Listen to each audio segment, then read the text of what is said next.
Assalamualaikum warahmatullahi wabarakatuh. Saya Irwin Maulana akan membahas tentang proses lahirnya Pancasila.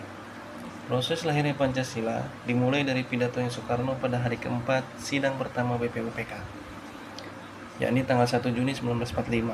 Saat itu Soekarno menyampaikan pemikirannya tentang dasar negara yang ia beri nama Pancasila. Usulan beliau akhirnya diterima oleh semua peserta sidang BPUPK, dan kemudian ketua sidang membentuk panitia kecil yang diketuai oleh Soekarno untuk merumuskan Pancasila sebagai dasar negara. Pada tanggal 22 Juni 1945, panitia kecil atau panitia 9 berhasil menyepakati rancangan preambul atau pembukaan yang dikenal sebagai Piagam Jakarta. Singkat cerita, Indonesia kemudian membentuk PPKI pada tanggal 7 Agustus 1945. Kemudian pada tanggal 17 Agustus terjadilah proklamasi kemerdekaan Indonesia. Setelah itu, PPKI melaksanakan sidang pada tanggal 18 Agustus 1945 dengan agenda memilih presiden dan wakil presiden serta menetapkan Pancasila dan Undang-Undang Dasar.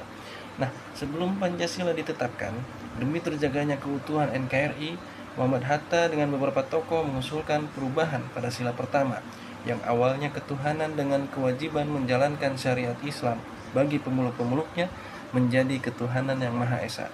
Usulan itu disetujui hingga akhirnya Pancasila ditetapkan dalam sidang PPKI pada tanggal 18 Agustus 1945 bersamaan dengan penetapan Undang-Undang Dasar Negara Republik Indonesia tahun 1945. Nah, dari peristiwa proses lahir Pancasila tadi, nilai Pancasila yang tercermin menurut saya adalah nilai persatuan dan musyawarah.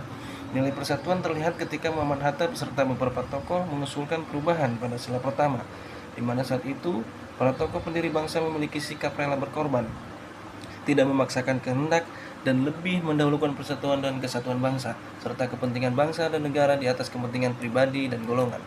Kemudian nilai musyawarah juga terlihat di sepanjang peristiwa proses lahirnya Pancasila, di mana para tokoh pendiri bangsa dalam merumuskan Pancasila itu selalu mengutamakan diskusi dan musyawarah untuk mufakat.